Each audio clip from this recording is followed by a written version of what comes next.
What's going on, guys? Platinum Cards in the house, and today I'm coming to you with my Troll Lava Golem deck. This deck is super fun to play. I don't know how necessarily meta relevant it is, but it does have the ability to take out some meta decks, and it's super fun to just use it to piss people off. So without further ado, let's go ahead and check out this deck, guys. So first of all, I like to run 3 copies of Lava Golem. Lava Golem is super dope. This is probably the main way to inflict damage, I would say, in this deck. Its effect is this monster must be special summoned to your opponent's side of the field by offering 2 monsters on your opponent's side of the field as tribute. This inflicts 1,000 points of direct damage to the life points of this card's controller during each of his or her standby phases. When you special summon this monster, you cannot normal summon or set a monster during the same turn. So this card is super dope because not only does it get rid of your opponent's pesky monsters, but every turn they'll be taking 1,000 points of damage. It does come with a downside that you can't normal or special summon that turn. All right, sorry. You cannot normal summon or set a monster that turn. But there are ways around that in this deck, as you'll see going forward. So next, I like to run 3 copies of Volcanic Queen. This is kind of like a slightly dumbed down version of Lava Golem, but it's still really good. So it's effective. This card cannot be normal summoned or set. This card can only be special summoned from your hand to your opponent's side of the field by tributing 1 monster your opponent controls. If you special summon this card, you cannot normal summon or set this turn. Once per turn, you can send 1 other card you control to the graveyard and inflict 1,000 damage to your opponent. During your end phase, either tribute 1 monster or take 1,000 damage. So that last part there, you see there's like a separate paragraph, and that is for your opponent. So when this is on their side of the field, they can choose to tribute a monster on the side of the field and inflict 1,000 damage to me. But also, a lot of the times what's going to happen is they will take another 1,000 damage, or they're going to have to tribute another monster. So it's a good way to either get rid of your opponent's monsters or have them take another 1,000 damage. So, and I also like to run 3 copies of Barrier Statue of the Inferno. This card is super dope because its effect is no monsters can be special summoned except for fire monsters. Now this really shuts down most decks. And it works really well in combination with Lava Golem as well as Volcanic Queen, because you can still special summon these to your opponent's side of the field by getting rid of whatever they got. And you can go ahead and play the rest of your deck, because most of the time, other than these cards here, you're not going to be special summoning that often. Very, very rarely. So let's go ahead and take a look at what we got next. So next, I like to run 3 copies of Marshmelon. This card is super dope because its effect is the controller of a monster that attacks this face down card takes 1,000 damage after damage calculation. This card cannot be destroyed by battle. Damage calculation is applied normally. So it's super dope to just bait your opponent, just set this and they'll attack it, and then it won't be destroyed. So you should be good for another turn or another couple turns until they can figure out how to get rid of it, and they'll take 1,000 damage. So this has the potential of 3,000 damage between these 3 cards right here. Next, I like to run 2 copies of Aroma Jar. I'm thinking of switching this to 3 just because it's been so good on Master Duel. I don't personally have a 3rd copy, so I'd have to play it at 3 and then figure out how to do that. But this card's effective is this card is flipped face up. This card cannot be destroyed by battle while it is face up on the field. If this card is flipped face up during each player's end phase, you gain 500 life points. So I've had situations where I've had 2 of these on the field at the same time, so I'm gaining 1,000 life points. I end up with like 15, 16,000 life points by the time the duel is over. Also, this card somewhat offsets Volcanic Queen's effect. So even if you lose 1,000, you only have 1 of these on the field. Technically, you're only losing 500. It makes it usable. Next, I like to run 2 copies of Spirit Reaper. Spirit Reaper is super dope. This card cannot be destroyed by battle. Destroy this card when it is targeted by the effect of a spell, trap, or effect monster. So that part is kind of a negative. I would definitely switch 1 of these out for a 3rd Aroma Jar if I got the chance to do that. But this card's effect is, if this card successfully attacks directly, your opponent randomly discards 1 card. So I do like that card. I've actually had a couple situations where my opponent actually has nothing on the field, so I'm able to use this to attack directly. And so next we have what I would call the negation cards in this deck. So that was everything for the effect burns as well as the slowing down of the deck.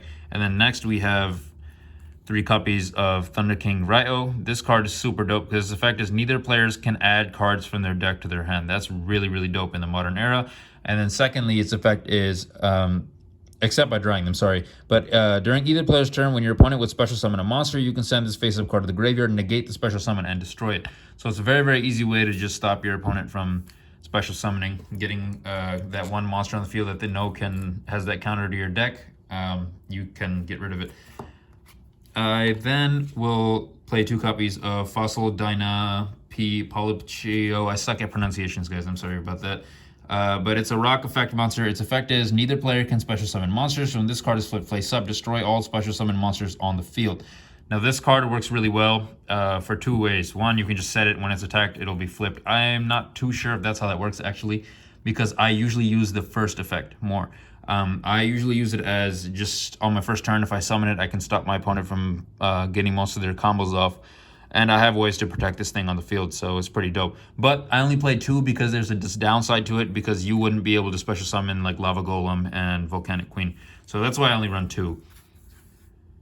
Next, I like to run 3 copies of Eater of Millions. Eater of Millions is super dope because this is probably the best way in the deck to get rid of, if your opponent has like a really hard to get rid of monster or something that you know is going to bother you. It's very easy. You can just banish 5 monsters from your extra deck in order to special summon it. Banish 5 monsters face down from your extra deck and then special summon it, and then you can attack whatever monster. The first monster that this thing involves in battle with, it will automatically go face down. I've had a situation where Utopia double was come out, and then he'll have a 10,000 attack point Utopia, and then the guy attacked my Eater of Millions, and then he just lost because it went face down. I don't know why he did that, but he didn't read the effect.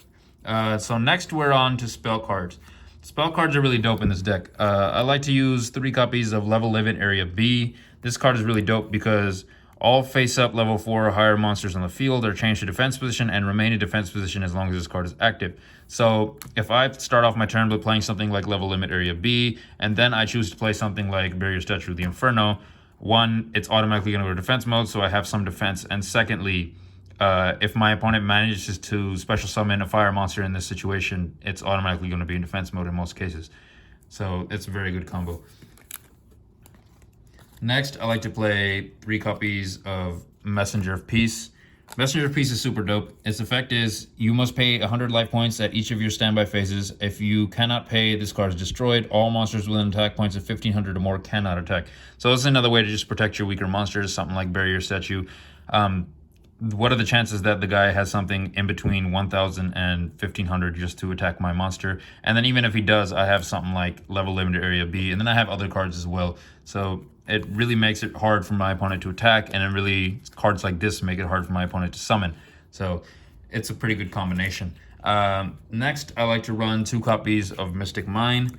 I'm only running 2 of these, and that's on purpose, because we all know what Mystic Mine does. If your opponent has more cards than you, then they won't be able to attack, and they won't be able to use monster effects. But that is a problem, because if you summon Lava Golem to your opponent's side of the field, and then you have to use Mystic Mine, the Lava Golem's effect won't be popping off at all, and so you're not getting in the effect damage that you need to win the game. So it's best just to run 2 of these, in my opinion. Also, Mystic Mine has the chance to backfire on you, because a lot of times what will happen is my opponent will, won't have the ability to attack due to other cards on the field. And so I'll end up like 3, 4, sometimes even 5 cards on the field at a time, and then that'll be more than them. So it'll cancel out my effects as well. So that's something you gotta watch out for, and that's why I only run 2. Next, I like to run 1 copy of Raigeki, just in case I need to remove anything off my opponent's field, and 1 copy of Harpy's Feather Duster. Now, Harpy's Feather Duster is really important, I would say, in this deck, because the biggest weakness I used to have was spell and trap removal. This somewhat eases it. I know it's 1 card out of... I'm running 43 in this deck just because when you're dueling with your opponent, a lot of times you'll have to win by deck out. I've seen that happen as well, and that's actually come in very handy. So that helps a lot. Next, we're moving on to the trap cards. I like to run 3 copies of Gravity Bind. Gravity Bind, self-explanatory, level 4 or higher monsters on the field cannot attack. It stops your opponent's monsters, and it makes your monsters have some protection. So it works really, really well. I also like to run 3 copies of Bottomless Trap Hole. You can also run Blackhorn Heaven if you really want to, just to negate your opponent's summons. But I like Bottomless Trap Hole. I don't know why. It just works. Next, I like to run 2 copies of Metal Reflect Slime. You can switch this out for something like pretty much any type of trap card, which I'll show you. I have an extra a side deck as well, which works pretty well. But this works really well if like your opponent's attacking with Lava Golem, then you can special summon your Metal Reflex Slime. They have the same exact defense, and so they will cancel each other out, and my opponent can't get over a lot of situations. So that works really well. And now let's go ahead and move on to the side deck.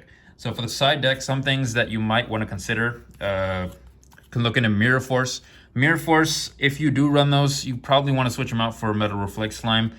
The one thing though is if you've already summoned something like Lava Golem to your opponent's side of the field, you want to be careful, because if you're using Mirror Force, you're going to destroy everything that you set up already, and so your opponent won't be taking that effect damage anymore. So you just want to be a little bit careful when using Mirror Force. There's a couple other cards. For example, you can use Banisher of the Radiance. Its effect is any card on the field is sent, any card sent to the graveyard is banished instead. This doesn't really, it works pretty well in this deck, but I prefer to focus on just negation and just stopping my opponent from being able to do anything. And there's also certain decks where if the card is banished, that it's actually helpful. So that's why it's side decked. Next, I have Jogan the Spiritualist. This thing is pretty decent. Its effect is randomly discard one card from your hand to the graveyard to destroy all special summon monsters on the field. In addition, as long as this card remains face up on the field, no monsters can be special summoned. This card works pretty well as well. I just think it's a weaker version of, in terms of attack points at least, Fatsaldina Pachialo. I don't know how to say this thing. But the thing is, if it destroys all special summon monsters, again, if you have Lava Golem on your opponent's side of the field, that'll be gone as well. So that's something I have side decked for that reason. Another thing I have is Vanity's Fiend, and pretty much any of the Vanity's monsters work pretty well. But this card cannot be special summoned. Neither player can special summon monsters. I just don't want to rely on, because most of the time you're setting and passing, or you're playing a card face up and just passing, or you're gonna summon Lava Golem to your opponent's side of the field. So there might be situations where you just can't get this out, and so it's a dead card in your hand. So that's something you want to consider. Oop. Messed up my camera there. Next, I like to run, side deck Dimensional Prison. It works pretty well. I think it's a little bit weaker of a Mirror Force, so I prefer Mirror Force than Dimensional Prison. I also like to run in my side deck Copycat.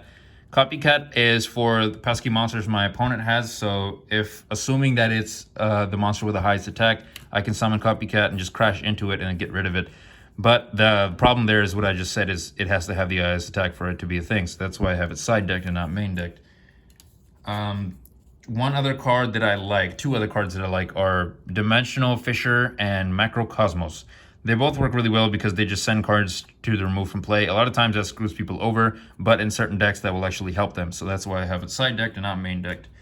I also like, lastly, I like Inspector Border. Inspector Border is not bad. Its effect is it cannot be normal special summon unless you control... cannot be normal special summon if you control a monster. Neither player can activate monster effects unless the number of monster effects that player has previously activated that turn is less than the number of monster card types currently on the field. So it works pretty well. The problem is if you draw this when you already have a bunch of monsters, or even if you already have a singular monster on the field, you're not going to be able to summon it, and so it's dead in your hand. So that's why I have it side decked. But if you are going to run it, you probably want to run 3, just in case your card gets destroyed, or if you draw it first. You basically want to have the biggest chance of drawing it first, right? So that's why you probably want to run it at 3, and so that's why I feel like it's not as optimal. But I can definitely see people making it work. As for the extra deck, I'm not too picky about what's in the extra deck because I mostly use it for my Eater of Millions. So Eater of Millions is going to banish 5 cards face down in order to special summon it from the extra deck. You can also use it from the field or your hand, I believe. But I prefer to use my extra deck just because it keeps my cards out on the field. So since I run 3 copies of Eater of Millions, I'm not really concerned about what's in my extra deck. I prefer to run Eater of Millions. But anyways, guys, thank you for sitting through my Lava Golem troll deck build. If you like what you saw, please like, comment, and subscribe. This is Plot Armor Card signing out for the day, and oh my goodness, look at the time.